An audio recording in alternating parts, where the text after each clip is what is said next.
बिस्मिल्लाहिर्रहमानिर्रहीम। अस्सलामु अलैकुम वरहमतुल्लाहि वबरकातुहू। मंच पर बैठे हुए उत्तर प्रदेश मजलिस इत्तेहादुल मुस्लिमीन के सदर मोहतरम जनाब शौकत अली साहब, मजलिस इत्तेहादुल मुस्लिमीन के प्रत्याशी वो मौजूदा विधायक मेरे भाई जनाब शालम साहब उर्फ गुड्डू जमाली साहब, और मंच पर बैठे हुए तमाम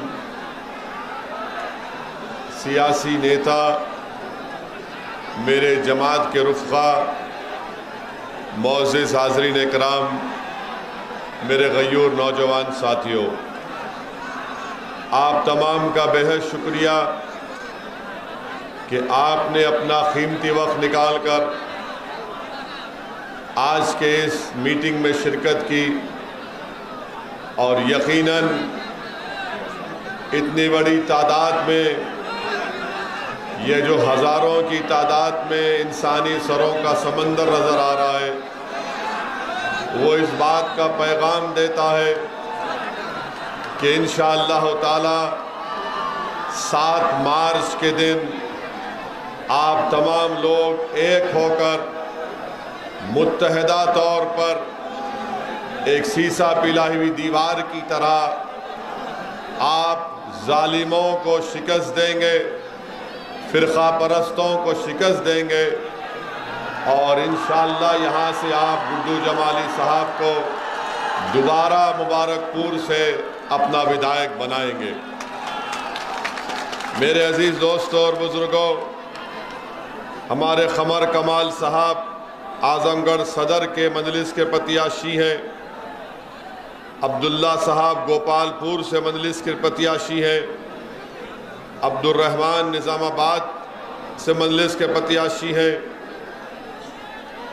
जावेद आलम दीदारगंज से हैं, पंकज मौर्य सगड़ी से हैं, और महेंद्र प्रताप सोंकर साहब जो जन अधिकार पार्टी बाबू सिंह कुशवाहा साहब की है, वो मोहम्मदाबाद से प्रत्याशी है, उनका निशान गैस का सिलेंडर है। हमारे ज़िला सदर नदीम साहब, विधानसभा सदर शालम साहब, यूथ सेक्रेटरी अयाज अहमद साहब। मेरे अजीज़ दोस्तों और बुज़ुर्गों, मैं सबसे पहले मोहतरम जनाब शालम साहब का और गुड्डू जमाली साहब का दिल की गहराइयों से शुक्रिया अदा करता हूँ कि उन्होंने मजलिस इत्तेहादुल मुस्लिमीन के उम्मीदवार बनने के लिए राज़ी हुए, और उन्होंने मुबारकपुर की सरजमीन पर मजलिस इत्तेहादुल मुस्लिमीन के परचम को बुलंद किया। मैं उनको मुबारकबाद देता हूँ और उनका शुक्रिया भी अदा करता हूँ। मैं अल्लाह का शुक्र अदा करता हूँ कि अल्लाह सुब्हानहू तआला ने अपने हबीब मोहम्मद मुस्तफ़ा सल्लल्लाहु अलैहि वसल्लम के सदक़े और तुफ़ैल में मुझे मुबारकपुर आने का मौका इनायत फरमाया। ये मेरी खुशकिस्मती है कि मैं मुबारकपुर के इस मुबारक सरजमीन पर आप जैसे मुबारक लोगों के दरमियान में खड़े होकर मुझे अपनी बात कहने का मौका मिल रहा है। मेरे अजीज़ दोस्तों और बुज़ुर्गों, मेरी इज़्ज़तदार माँ और बहनों, मैं आपको ये बताने आया हूँ कि गुड्डू जमाली साहब को जो टिकट काटा गया, वो सिर्फ उनका नहीं काटा गया, बल्कि मुबारकपुर की जनता को धोखा दिया गया था। अब ये मुबारकपुर की आवाम और जनता को इस नाइंसाफ़ी के ख़िलाफ़, इस बेइज्जती के ख़िलाफ़ और आपके हक़ को लेने के लिए 7 मार्च के दिन आप तमाम को मुत्तहदा तौर पर अपने वोट का इस्तेमाल पतंग के निशान पर करना पड़ेगा। मेरे अजीज़ दोस्तों और बुज़ुर्गों, आप जानते हैं कि भारत हमारा वतन अजीज़ है, और उत्तर प्रदेश की सियासत है, इसकी एक तल्ख हकीकत यह है कि जब तक आपके पास आपका नेता नहीं होगा, आपकी आवाज़ को नहीं सुना जाएगा। अगर आज आप मुबारकपुर से और आजमगढ़ से उत्तर प्रदेश में जो आखिरी मरहले के चुनाव होने जा रहे, यहाँ पर आप मजलिस के उम्मीदवारों को कामयाब करेंगे तो ये कामयाबी आपकी होगी, क्योंकि आपकी सफ़ों से एक नेता निकलेगा। कोई मुझसे सवाल कर सकता है कि मुबारकपुर को ओवैसी तुम आ रहे हो और गुड्डू जमाली के लिए वोट की बात कर रहे हो, क्या गुड्डू जमाली 2 मरतबा के विधायक नहीं है? हाँ, गुड्डू जमाली 2 मरतबा के विधायक हैं, मगर उस 2 मरतबा में और अब तीसरी मरतबा की कामयाबी जो होगी उसमें जमीन आसमान का फर्क होगा। क्या फर्क होगा बताओ, क्या फर्क होगा? फर्क ये होगा कि 2 मरतबा गुड्डू जमाली को जिस पार्टी से वो वाबस्ता थे उनको रोका जाता था। आज जब गुड्डू जमाली आपकी दुआओं से, आपके आशीर्वाद से, वोट से कामयाब होगा तो वो आपका नेता होगा, गरीबों का नेता होगा। ये फर्क है, ये आपका लीडर होगा।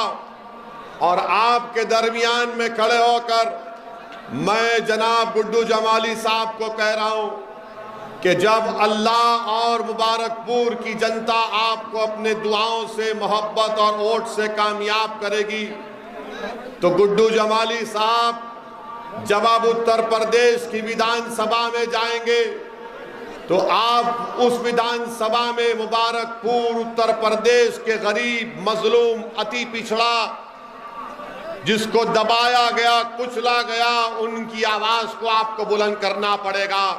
उत्तर प्रदेश की विधानसभा को मजलूमों और कमजोरों की आवाज उठाना पड़ेगा।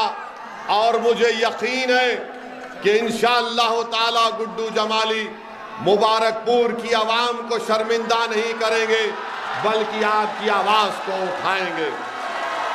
तो अब आपको मालूम हो गया कि अब आप गुड्डू जमाली को जब वोट डालेंगे तो अपने नेता के लिए वोट डालेंगे। कल तक गुड्डू जमाली आपके पास आते थे तो किसी और नेता के बारे में आप उनको एक सत्ता देते थे। आज ये आपकी लड़ाई है, गुड्डू जमाली की लड़ाई नहीं है, ये आपको नेता बनने की लड़ाई है। मेरे अजीज दोस्तों और बुजुर्गों, ये मुबारकपुर की मुबारक सरजमीन जहां पर जामिअतुल अशरफिया है, जो 120 साल पहले उसको कायम किया गया, जहां पर तौहीद की शमा को रोशन किया गया और उस तौहीद की शमा की रोशनी ना सिर्फ इस मुल्क में, ना सिर्फ बर्रे सगीर में, बल्कि दुनिया के कोने कोने में मिसबाही पहुंचकर तौहीद की शमा को जला रहे हैं। मेरी खुशकिस्मती है कि मुबारकपुर में जामिया अरेबिया अहयाल उलूम, मदरसा अरेबिया दारुल तालीम और मदरसा बाबुल इल्म भी है। मैं इन तमाम मुदर्रिस को सलाम करता हूँ, इनके तमाम जिम्मेदारों को सलाम करता हूँ। इनके बुजुर्गों को अगर मौका मिलेगा तो मैं बजाते खुद जाकर उनके हाथ को चूमूंगा और उनके हाथ को लेकर अपने सर पर रखूंगा। और अगर वो इजाजत दे तो मैं इन उलमाओं की जूतियों को अपने सर पर उठाकर रखूंगा कि वो जो खिदमत अंजाम दे रहे हो उसको बयान करना भी अल्फाज का नाकाफी हो जाएंगे। मैं सिर्फ दुआ करता हूं कि अल्लाह हमारे उलमाओं को, हमारे मुहद्दिसीन को, मुफ्तियों को अल्लाह सलामत रखे, अल्लाह उनके इल्म से और फैज़ जारी कराए। मेरे अजीज दोस्तों और बुजुर्गों, जो अहम बात आपके सामने मैं करना चाह रहा था कि इत्तेहाद मुत्तहिद रहिए। अगर गुड्डू जमाली को या मजलिस के प्रत्याशियों को कामयाब करना है तो आप तमाम को मुत्तहिद होना पड़ेगा, इत्तेहाद को मजबूत करना पड़ेगा। और याद रखिए हमारी इस बात को कि इत्तेहाद जिंदगी है, इत्तेहाद जिंदगी है और इंतशार मौत है। तो इत्तेहाद जिंदगी देता है और इंतशार मौत देता है। मैं आपको ये बताने भी आया हूं कि असदुद्दीन ओवैसी सरजमीन दखन से जरूर आ रहा है, मगर मैं कोई आला परिवार या आला खानदान या कोई नवाब खानदान से निकल कर नहीं आया हूं। मेरे बुजुर्ग वकालत करते थे, आम आदमी थे, मेहनत और जुस्तजू की, कुर्बानियां दी, जेल की सोबतें बर्दाश्त की, जालिम हुकूमतों के जुल्म को बर्दाश्त किया, मुकाबला किया। हमने पुलिस के जुल्म का शिकार हुए। आज असदुद्दीन ओवैसी जो तुम्हारे दरमियान में मुबारकपुर में खड़े होकर मैं अपनी बात को रख रहा हूं, मेरा सियासी सफर आसान नहीं था, मुझे भी जेल जाना पड़ा। मैं कोई रईस जादे का बेटा नहीं हूं, मैं एक गयूर मुसलमान का बेटा हूं। जिसने मुझे ये सिखाया कि हालात का समझौता नहीं करना, जिसने मुझे सिखाया कि सच्चाई को बयान करना, चाहे वो नमरूद का दरबार हो, चाहे फिरौन का दरबार हो, चाहे वक्त का हुक्मरान यजीद हो, मगर बात अपनी सच्चाई से करना। ये आज जो तुम्हारे सामने दीवाना खड़े होकर बोल रहा है, एक नहीं 4-5 मर्तबा मुझे जेल को जाने का मौका मिला और हम 5 मर्तबा हजरत पुलिस के दामाद बनकर जेल में थे। और हजरत पुलिस ने हमको 22 सितंबर 1999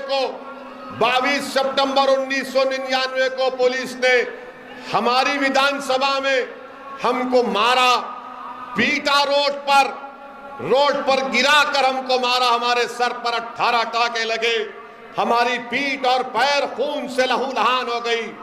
आज हमारा सफर आसान नहीं था। याद रखो मेरे अजीज दोस्तों और बुजुर्गों, जो सच्चाई के रास्ते पर निकलता है, जो अल्लाह रब्बुल इज्जत को खुश करने के लिए निकलता है, उसके रास्ते में ये तमाम बातिल ताकतें अपने कांटे बिछाते हैं। मगर जिसका अज़म और हौसला और नीयत में इखलास होगा, परवरदिगार उनको कामयाब और कामरान करता है।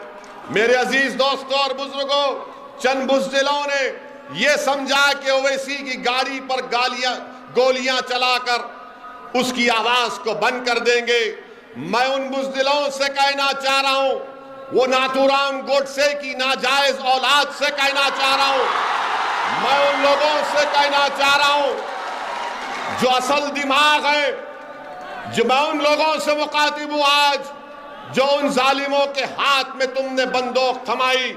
अरे याद रखो, 4 गोलियां चलाओ या लाखों चलाओ, ओवैसी की जबान बंद नहीं होगी, बंद नहीं होगी।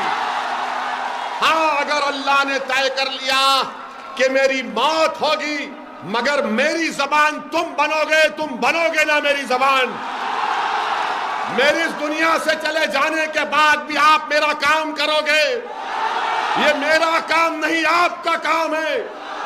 क्या आप डरोगे? क्या आप गोलियों से डरोगे? क्या आप जालिमों से डरोगे? क्या हुक्मरानों से डरोगे? क्या तुम मोदी से डरोगे?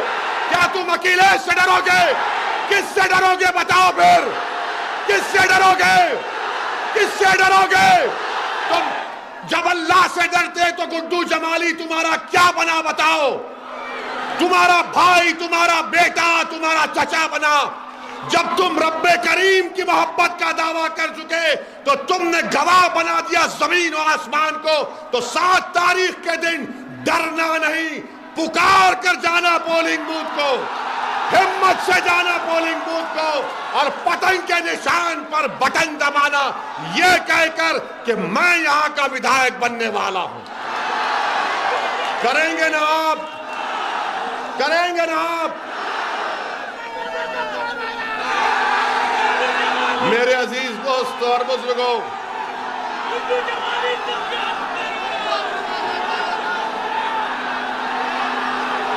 लगाओ नारा, दबा के लगाओ, झूम कर लगाओ, मस्त होकर लगाओ। पूरा मुबारकपुर में आवाज जाए, पूरे आजमगढ़ में जाए, पूरे यूपी में जाए, मोदी के कानों में जाए, अखिलेश के दिल में जाए। लगाओ नारा दबा के। मेरे अजीज दोस्तों और बुजुर्गों, मेरे अजीज दोस्तों और बुजुर्गों, अब हमारी थोड़ी बात सुन लीजिए।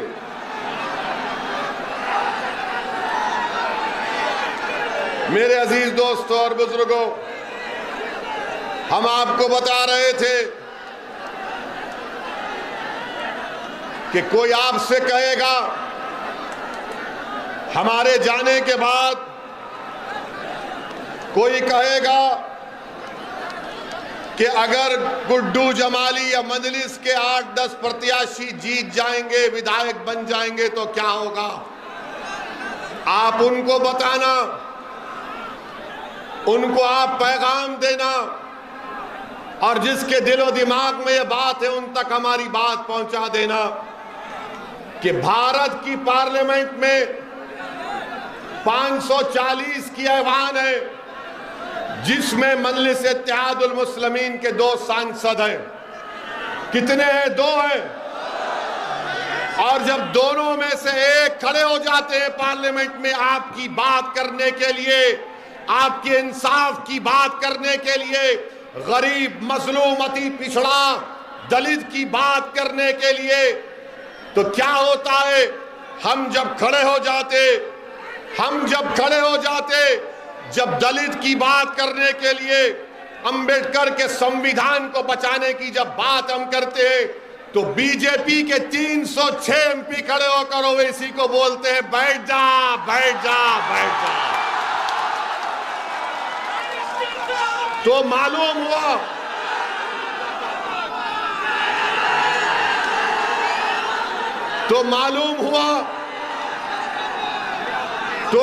हुआ कि ओवैसी, असदुद्दीन ओवैसी सिर्फ अल्पसंख्यक समाज मुसलमान की बात नहीं करता।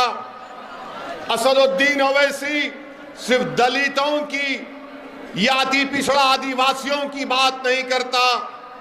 असदुद्दीन ओवैसी जो कमजोर है उसको ताकतवर बनाने की बात करता था और करता रहेगा। हमने कभी भी मजहब के नाम पर भेदभाव नहीं किया। मेरी कोई एक ऐसी तकरीर दिखा दो जहां पर मैंने किसी समाज या किसी मजहब के बारे में कहा मेरी लड़ाई संविधान बचाने की है। अगर जुल्म हमारे हिंदू भाई पर होगा तो मैं मुबारकपुर के हिंदू भाइयों से कहना चाह रहा हूं कि जिस तरह जो वैसी यहां खड़े होकर कह रहा है तुम पुकारो, मैं दौड़ता हुआ तुम्हारे साथ खड़ा हो जाऊंगा तुम्हारी लड़ाई लड़ने के लिए। अगर मुबारकपुर का दलित आवाज देगा कि ओवैसी आ जाओ, अंबेडकर के संविधान को बचाना है, अंबेडकर के मान और सम्मान को उठाना है, तो खुदा की कसम ओवैसी उस दलित परिवार के साथ खड़ा होकर लड़ाई लड़ेगा।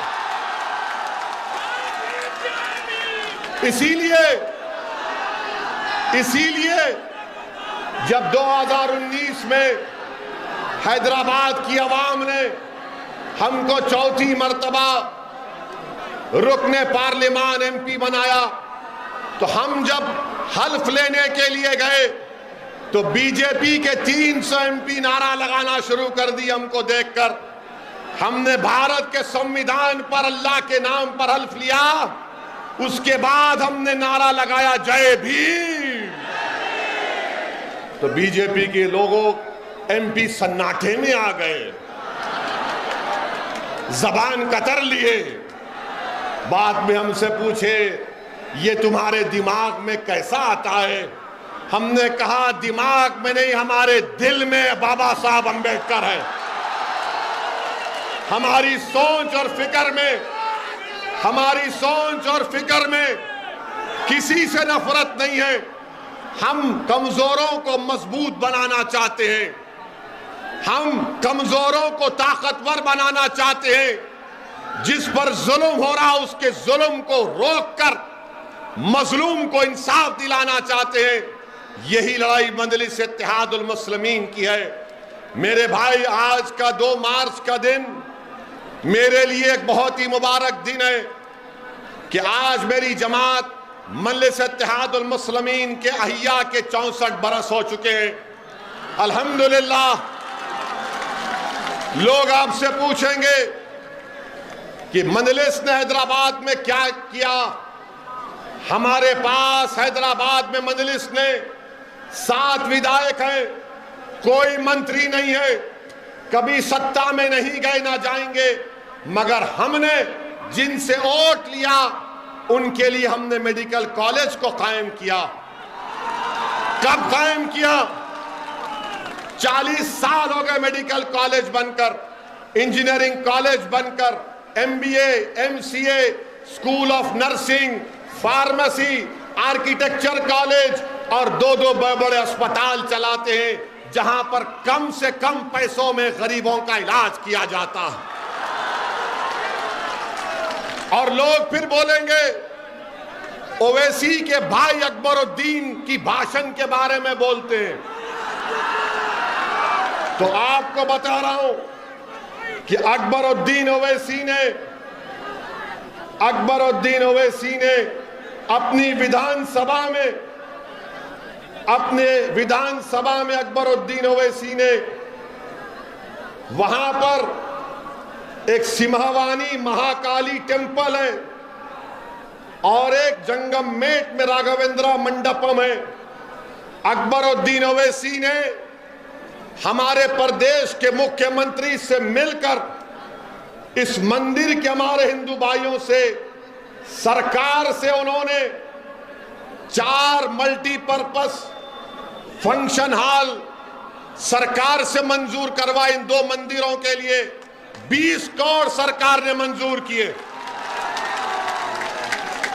ये हम पर इल्जाम लगाते हैं कि ओवैसी भड़काऊ भाषण देता है, मगर मेरे अजीज दोस्तों और बुजुर्गों, आज आपको बताएंगे कि हमारे जाने के बाद इब्लीस की औलाद आएगी।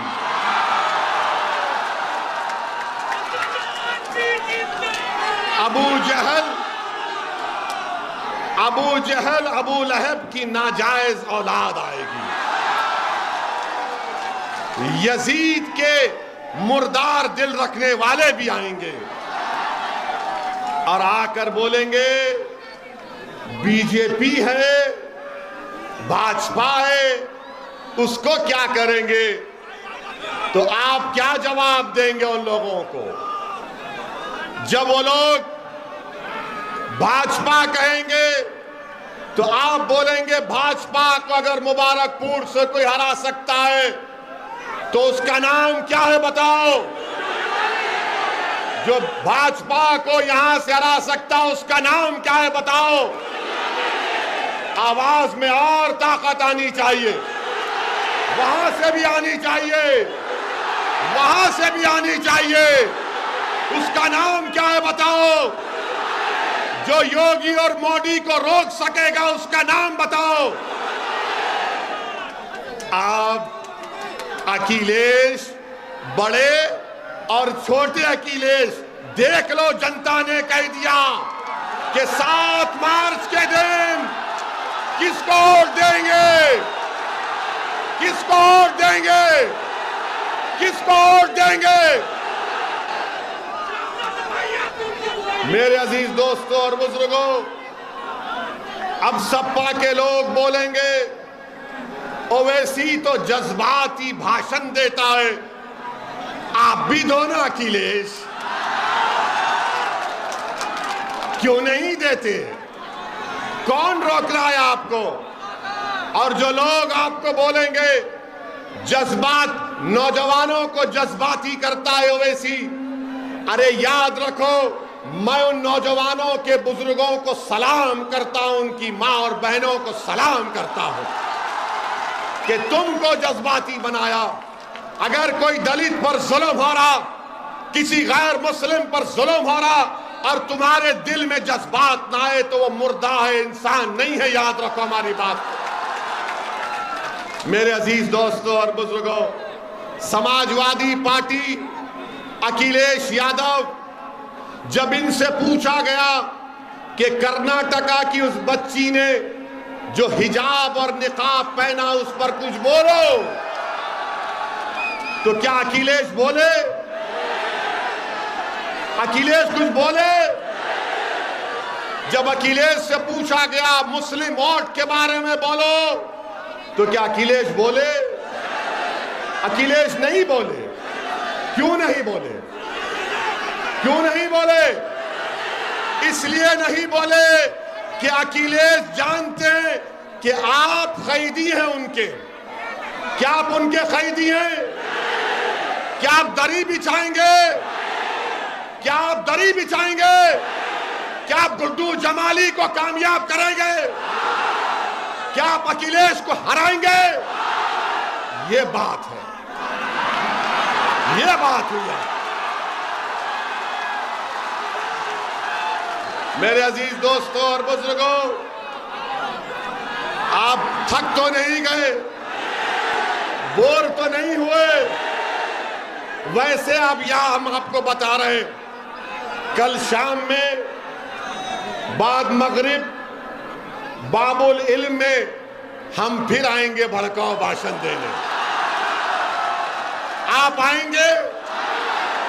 आप आएंगे? You love me, I love you also.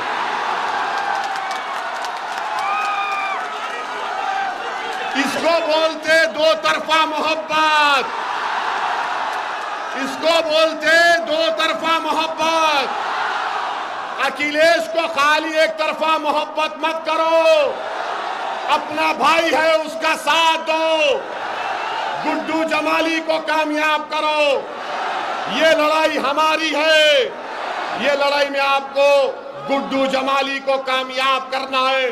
Samajwadi आपकी आवाज ना कभी थी ना है। और सुन लो, और सुन लो सपा वालों, सुन लो सपा वालों, ओवैसी जब तक जिंदा रहेगा तुम्हारी नींदों को हराम करके रख दूंगा इंशाअल्लाह।